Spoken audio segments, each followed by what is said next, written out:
ये वीडियो है झारखंड के गुमला जिले के एक ग्रामीण इलाके का। इसमें आपको दो बुजुर्ग महिलाएं दिख रही होंगी। इन औरतों में से एक 82 बरस की हैं तो दूसरी 77 साल की हैं। दोनों केरकी महुआ टोली गांव की रहने वाली हैं। आज तक के मुकेश कुमार सोनी की रिपोर्ट के मुताबिक महिलाओं के गांव से 2 किलोमीटर दूर कोरोना वैक्सीनेशन का कैंप लगा था। ये औरतें तेज बारिश में 2 किलोमीटर पैदल चलकर इस उम्र में कैंप पहुंची और वैक्सीन की दूसरी डोज लगवाई। इन औरतों ने जो किया वो एक नज़र में आपको बड़ा काम शायद ना लग रहा हो, लेकिन थोड़ा गहराई से सोचेंगे तो ये बहुत ही बड़ा काम है, क्योंकि ग्रामीण इलाकों में वैक्सीन को लेकर अजीब अजीब तरह के भ्रम फैले हुए हैं। लोग वैक्सीन लगवाना नहीं चाहते। इन औरतों के गांव में भी ऐसी ही दिक्कत है, फिर भी वो किसी भ्रम में नहीं आई और बिना डरे वैक्सीन लगवाई। इस मुद्दे पर वैक्सीनेशन ड्राइव में शामिल लोगों ने क्या कहा वो भी सुनिए। अभी गांव-गांव से लोग जागरूक हो गए हैं। कोविड का जो वैक्सीनेशन हो रहा है, लोग वैक्सीनेशन ले रहे हैं। सिर्फ जवान खाली नहीं, लेकिन अभी बुजुर्ग लोग भी वैक्सीनेशन ले रहे हैं। आपका तुरंत कल किरकी महुआ टोली की 2 बुढ़िया महिलाएं जो बुजुर्ग थी, दोनों वैक्सीनेशन वो ले ली हैं, और इसलिए हम मानते हैं कि अब पूरे गांव-गांव के लोग वैक्सीनेशन लेने में जागरूक हो रहे हैं। ये था हमारा आज का वीडियो। अब बढ़ते हैं बड़ी खबर की तरफ। केरल की महिला आयोग की अध्यक्ष ने आज यानी 25 जून को इस्तीफा दे दिया, क्योंकि उन्होंने घरेलू हिंसा के एक मामले में असंवेदनशील बात कही थी, जिसे लेकर लोग लगातार उनके इस्तीफे की मांग कर रहे थे। आज की एक और बड़ी खबर भी केरल से ही है। यहाँ सीएम पिनराई विजयन की ट्विटर पर लोग काफी तारीफ कर रहे हैं, क्योंकि उन्होंने मैरिज रिफॉर्म्स को लेकर खुलकर बात की है। वहीं दूसरी तरफ एक्ट्रेस शबाना आजमी को भी सोशल मीडिया पर लोग उल्टा सीधा बोल रहे हैं, क्योंकि उन्होंने ऑनलाइन लिकर यानी शराब मंगाई थी और वो फ्रॉड का शिकार हुई थी। इस बात की जानकारी उन्होंने ट्विटर पर दी थी, बस इसके बाद लोग उन्हें ट्रोल करने लगे। बड़ी खबर में आज इन सारे मुद्दों पर हम बात करेंगे। साथ ही एक राजनीतिक पार्टी द्वारा महिलाओं के लिए उठाए गए एक अहम कदम की भी चर्चा होगी। तो देर किस बात की, शुरू करते हैं बड़ी खबर। नमस्ते, मेरा नाम प्रतीक्षा है और आप देख रहे हैं दी ऑर्डिनरी शो। केरल महिला आयोग की अध्यक्ष MC जोसेफिन ने अपने पद से इस्तीफा दे दिया है। कुछ ही घंटे पहले इसकी जानकारी मिली है। दरअसल 2 दिनों से जोसेफिन का जमकर विरोध हो रहा था। इसकी शुरुआत जोसेफिन के एक रिमार्क की वजह से हुई थी। इस रिमार्क का वीडियो भी सोशल मीडिया पर वायरल है। दरअसल केरल से पिछले कुछ दिनों में महिलाओं पर होने वाले अत्याचारों की खबरें आ रही हैं। इसके चलते एक मलयालम टीवी ने लाइव प्रोग्राम रखा था। इसमें घरेलू हिंसा जैसे अपराधों का शिकार होने वाली महिलाओं को सुविधा दी गई है कि वो सीधे MC जोसेफिन को कॉल करके अपनी दिक्कत बता सकती हैं। ये प्रोग्राम रखा गया था 23 जून को। इसमें कोच्चि में रहने वाली एक महिला ने जोसेफिन को कॉल किया, बताया कि साल 2014 में उसकी शादी हो गई थी और तब से ही वो घरेलू हिंसा का शिकार हो रही है। वायरल वीडियो में दिख रहा है कि कॉल की शुरुआत से ही जोसेफिन इरिटेटेड नजर आ रही थी और किसी बैकग्राउंड नॉइज को लेकर शिकायत कर रही थी। जोसेफिन ने महिला से पूछा कि क्या पति और सास दोनों परेशान करते हैं। इस पर महिला ने हाँ में जवाब दिया। फिर जोसेफिन ने महिला से पूछा कि क्या उन्होंने पुलिस में शिकायत की है, तो महिला ने जवाब में कहा कि इसके बारे में उसने किसी को नहीं बताया है। इस पर जोसेफिन ने कहा, तो फिर सफर करते रहिए, माने सहन करती रहो। बस यही वीडियो क्लिप सोशल मीडिया पर वायरल हो गई। इसके बाद ट्विटर पर #MC जोसेफिन ट्रेंड करने लगा। लोग उनका इस्तीफा मांगने लगे। कांग्रेस और बीजेपी दोनों ही पार्टियों ने जोसेफिन का जमकर विरोध किया। कुछ लोगों ने तो उनके नाम के पुतले तक जलाए। सीनियर कांग्रेस नेता बिंदु कृष्णा ने कहा कि शोषण का शिकार होने वालों का ध्यान रखने वाले की तरफ से जो बात कही गई है बहुत ही हैरान करती है। बिंदु कृष्णा ने अपनी शिकायत केरल महिला आयोग को मेल पर भी भेजी। सीनियर बीजेपी नेता और आयोग की पूर्व सदस्य प्रमिला देवी ने कहा, पिनराई विजयन सरकार को मौजूदा आयोग को खत्म कर देना चाहिए, क्योंकि वो यानी जोसेफिन केरल के लिए शर्म की बात है। लोगों ने यह भी कहा कि कम से कम उस महिला ने हिम्मत तो दिखाई जोसेफिन को लाइव प्रोग्राम में कॉल करने की। उसकी हिम्मत को सराहने के बजाय उसे डीमोटिवेट करना सही नहीं था। अगर अभी आप ट्विटर खोलकर देखेंगे तो आपको कई सारे ग्रुप्स की तस्वीरें दिखेंगी जो जोसेफिन के विरोध में सड़कों पर उतरे हैं। खैर, इन सब के बीच जब मामला गरमाया तो जोसेफिन की तरफ से माफी मांगी गई। 24 जून को उन्होंने मीडिया से हुई बातचीत में कहा, मैंने ये नहीं कहा था। यहाँ कई औरतें ऐसी हैं जो हमारी बात सुनने को तैयार ही नहीं है। हम महिलाओं को शिकायत दर्ज करने का सुझाव देते हैं, क्योंकि हम हर जगह नहीं पहुंच सकते। इस मुद्दे को ऐसे उठाना सही नहीं है। अगर औरतें पुलिस में शिकायत दर्ज कराएंगी तो मामला और मजबूत होगा। हम हर किसी को यही बताते हैं। कॉल पर एक महिला ने कहा कि उसके पति और सास द्वारा प्रताड़ित किया जा रहा था। मुझे पता चला कि उसने शिकायत दर्ज नहीं कराई है।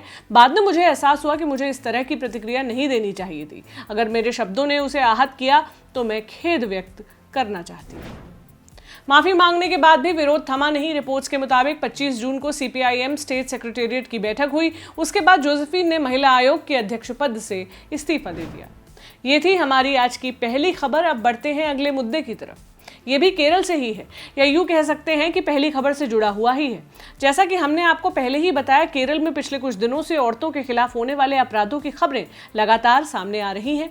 जैसे 21 जून को कोल्लम में एक आयुर्वेद स्टूडेंट का शव घर पर पंखे से लटका हुआ मिला। स्टूडेंट 14 साल की थी, नाम विस्मया था। विस्मया के परिवार वालों ने बताया कि उसे दहेज के लिए परेशान किया जा रहा था, वो भी तब जब पहले ही शादी के समय मायके वालों ने दहेज दिया था। यह खबर भी सामने आई कि मौत से 2 दिन पहले विस्मया ने अपने कजन को व्हाट्सएप पर बताया था कि उसका पति किरण उसे पीटता है। चेहरे पर चोट के निशान वाली तस्वीर भी भेजी थी।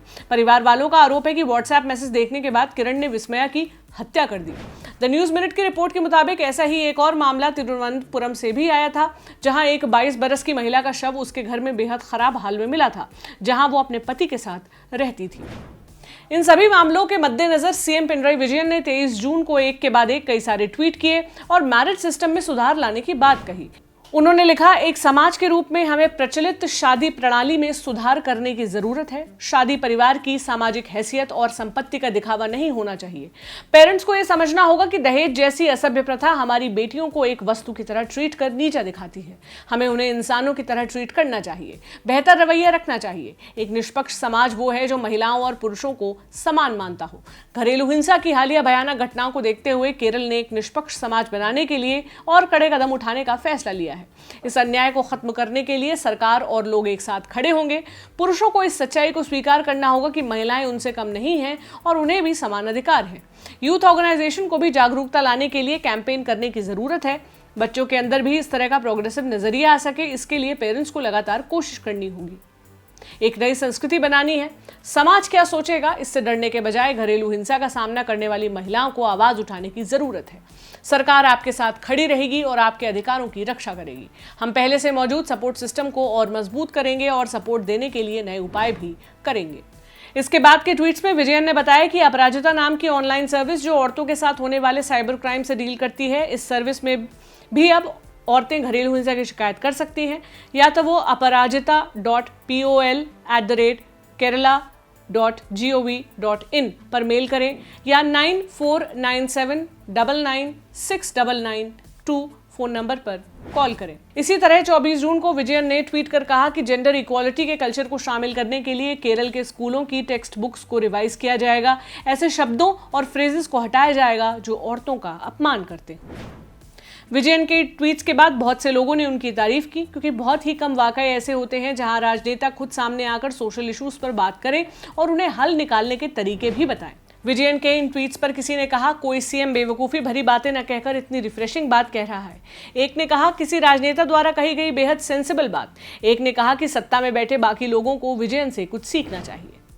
इसी नोट पर हम आगे बढ़ते हैं।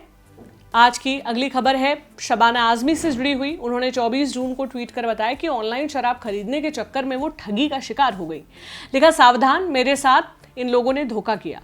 लिविंग लिक्विड्स से ऑर्डर करते वक्त ही मैंने पेमेंट कर दी थी, मगर उन्होंने डिलीवरी नहीं की। जब मैंने फ़ोन किया, उन्होंने मेरा फ़ोन उठाना बंद कर दिया। इसके साथ शबाना ने कुछ पेमेंट डिटेल्स शेयर किए। हालांकि उसमें इस बात का जिक्र नहीं है कि उन्हें कितने का फटका लगा। गूगल पर सर्च करने पर पता चला कि लिविंग लिक्विड्स अल्कोहल यानी शराब का डिलीवरी प्लेटफॉर्म है। इंस्टाग्राम पेज के मुताबिक अभी ये कंपनी सिर्फ मुंबई में ही ऑपरेट करती है। हालांकि शिकायती ट्वीट के कुछ देर बाद शबाना ने एक और ट्वीट किया, फाइनली लिविंग लिक्विड्स के मालिकों को ट्रेस कर लिया है और पता चला है कि जिन लोगों ने चीट किया है वो फ्रॉडस्टर्स हैं, माने धोखेबाज हैं, जिनका लिविंग लिक्विड्स से कोई लेना देना नहीं है। मैं मुंबई पुलिस और साइबर क्राइम से अपील करती हूं कि इन धोखेबाजों के खिलाफ एक्शन लिया जाए जो वैध व्यवसायों के नामों का इस्तेमाल करके हमें धोखा दे रहे हैं। ठीक है, मामला यही रफा दफा हो जाना चाहिए था, लेकिन सोशल मीडिया ट्रोल्स को यह मंजूर नहीं था। कैसे होता? एक महिला ने ओपनली ये बताया कि वो शराब का सेवन करती है। जाहिर है नैतिकता के रखवालों का पारा तो चढ़ेगा ही। एक ने लिखा, भारतीय औरतों के लिए शबाना आजमी किस तरह का उदाहरण सेट करना चाहती हैं। वो एक सेलिब्रिटी हैं, लाखों लोग उन्हें फॉलो करते हैं, औरतें उन्हें रोल मॉडल समझकर कॉपी करती हैं। सेलिब्रिटीज को इस तरह की बुरी आदतों को छिपाना चाहिए। एक ने लिखा, जिस देश में लाखों लोगों को पीने का पानी ठीक से नहीं मिलता, ये महिला शराब मांगती है और दावा करती है कि धोखे का शिकार हुई। कुछ लोगों ने शबाना के धर्म पर सवाल उठाते हुए लिखा, इस्लाम में तो शराब पीना हराम है, तो ये फैक्ट है, फिर आप कैसे पी रही हैं? एक ने इस पर वेब सीरीज तक बनाने की बात कह दी, कहा कि लुट गई एक शराबी औरत, मैं असल घटनाओं पर एक वेब सीरीज बनाऊंगा। खैर, हम आपको बता दें कि शराब पीना स्वास्थ्य के लिए हानिकारक है, लेकिन इसे पीने पर हर जगह रोक नहीं है, ये लीगल है, तभी आपको शराब की दुकानों पर के सामने सरकार द्वारा मान्यता प्राप्त लिखा दिखता है। हाँ, आप कानूनी तौर पर एक निश्चित उम्र होने के बाद ही शराब पी सकते हैं और जाहिर है कि एक हद से ज्यादा आप पिएंगे तो ये आपके सिस्टम को बहुत डैमेज कर सकती है। लेकिन हाँ, ऐसा कुछ नहीं है कि ये सिर्फ लड़कियों को डैमेज करेगी, ये लड़कों और लड़कियों को बराबर से डैमेज करती है। कुछ राज्यों में ये उम्र सीमा जो ड्रिंकिंग की है वो 25 है, कहीं पर 21 है, कहीं पर 18 है, और लड़का लड़की के बीच इस एज लिमिट में भी कोई अंतर नहीं है। इस खबर को हम यहीं खत्म करते हैं, बढ़ते हैं अगले मुद्दे की तरफ। बात करते हैं जेडीयू यानी जनता दल यूनाइटेड की। पार्टी ने नए प्रदेश कमेटी का गठन किया है। इस बात की घोषणा जेडीयू नेता उमेश कुशवाहा ने 2 जून को एक प्रेस कॉन्फ्रेंस के दौरान की। इस ऐलान और गठन में सबसे अहम बात यह रही कि इस नई कमेटी में 1/3 हिस्सेदारी माने 33% हिस्सेदारी औरतों को दी गई है। पहली बार किसी राजनीतिक दल ने अपने संगठन में औरतों को 1/3 प्रतिनिधित्व दिया है। कमेटी जुलाई में फंड जमा करने के लिए कार्यक्रम चलाएगी। नई कमेटी में 29 उपाध्यक्ष, 60 महासचिव, 11 सचिव, 1 कोषाध्यक्ष और 7 प्रवक्ता शामिल हैं। इन सभी में कुल 69 औरतें हैं। कुछ ही दिन पहले पार्टी ने मेडिकल और इंजीनियरिंग कॉलेज में लड़कियों को 33% सीट देने की घोषणा की थी। राज्य सरकार पहले ही सरकारी नौकरियों में औरतों को 33% कोटा, पुलिस जॉब्स में 35% और प्राइमरी टीचर्स की पोजीशंस में 50% कोटा दे चुकी है। ये था हमारा आज का शो। आपको कैसा लगा हमें कमेंट सेक्शन में आप जरूर बताएं। आप हमें मेल भी कर सकते हैं theordinaryshow@gmail.com आईडी पर। अब सोमवार को आपसे मुलाकात होगी। आप अपना ध्यान रखें और सुरक्षित रहें। शुक्रिया।